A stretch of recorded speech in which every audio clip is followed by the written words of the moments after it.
Salut, c'est Cédric, votre web designer et copywriter. Je suis ravi de vous retrouver aujourd'hui pour cette première vidéo. Alors, vous venez d'acquérir votre site sous Framer et l'interface peut sembler un peu complexe au premier coup d'œil.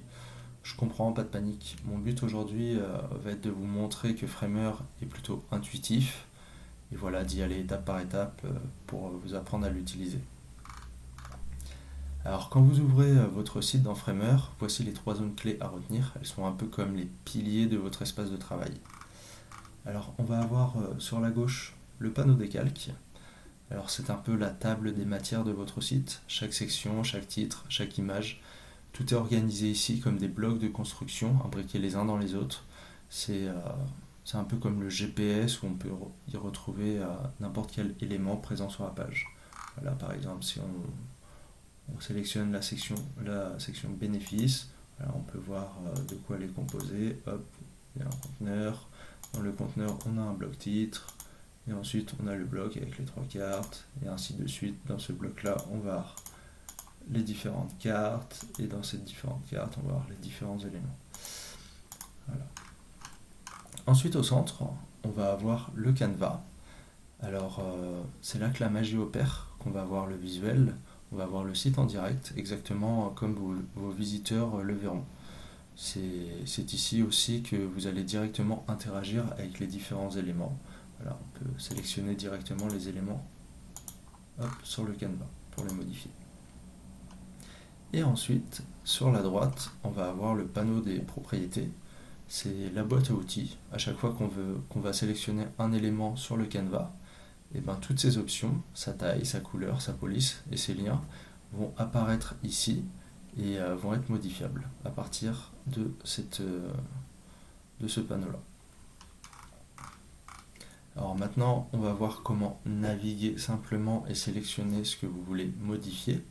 Alors le plus simple, c'est de cliquer directement dans le canevas sur l'élément qu'on veut modifier et de venir le modifier dans le panneau des propriétés. Mais il y a une autre option qui est de venir sélectionner directement dans le panneau des calques l'élément à modifier en allant le chercher directement dans le panneau des calques. Voilà, les deux options. Bon, c'est un peu plus complexe d'aller le chercher dans le panneau des calques, mais c'est possible. Voilà, il y a deux options pour aller sélectionner un élément et ensuite le modifier avec le panneau des propriétés.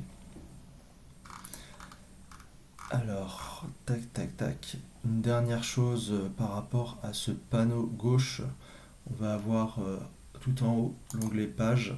Alors, si votre site est composé de plusieurs pages, ici par exemple c'est une landing page, on va tout avoir sur la même page, il y a juste une page d'erreur au cas où. Voilà, s'il y a une erreur sur le site, ça va afficher cette page-là. Puis voilà, il n'y a rien de... Mais sinon, voilà, s'il y a plusieurs pages, elles vont apparaître dans ce panneau-là. Hop, voilà, le layer pour revoir l'arborescence. Et voilà, vous avez vu en grande partie à quoi ressemble Framer, ce qui le rend si facile à utiliser. C'est un peu comme un jeu de Lego où tout est imbriqué. Alors chaque section du site, chaque titre, chaque image, chaque bouton sont des blocs individuels que vous pouvez sélectionner, déplacer et modifier. C'est assez puissant, c'est visuel et c'est vous qui contrôlez tout. Pas besoin de comprendre le code pour faire des ajustements incroyables. Alors vous avez maintenant une compréhension claire de l'interface de Framer. Voilà, vous pouvez faire vos premiers pas en autonomie totale. Dans la prochaine vidéo, nous allons plonger dans le vif du sujet. Je vais vous montrer comment modifier du texte sur votre site. Alors voilà, préparez-vous à mettre à jour votre message en quelques clics. Je vous invite à aller voir la prochaine vidéo pour découvrir les modifications de texte et on se retrouve juste après. Merci.